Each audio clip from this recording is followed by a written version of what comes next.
6 Leberkassemmeln, 6 Ways. Alter Vater, ich schwöre das, ich komm jetzt in die Hölle. Erste Leberkassemmel, oh Gott, mit Ketchup.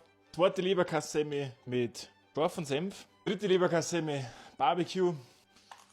Oh Gott. Vierte Leberkassemmel mit nix. Fünfte Leberkassemmel, Tzatziki. Schreibt's alle in Kommentare, Hashtag Hölle. Tzatziki. Die sechste Leberkassemmel mit einem guten Händelmeier. So, mit Ketchup.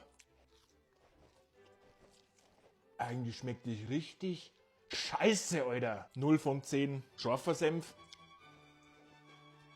Das ist geil. Die gebe ich eine solide 9,9. Dritte Leberkassemmel mit Barbecue. Wer isst sowas?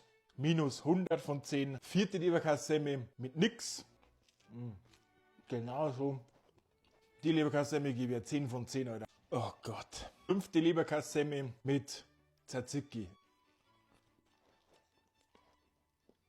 Ich bin ein Kulturschänder. Minus 1000 Punkte, Alter. Und zu guter Letzt Leberkassemmel mit Sirsensenf. Ja. Die Leberkassemmel gebe ich eindeutig 10 von 10 Punkten.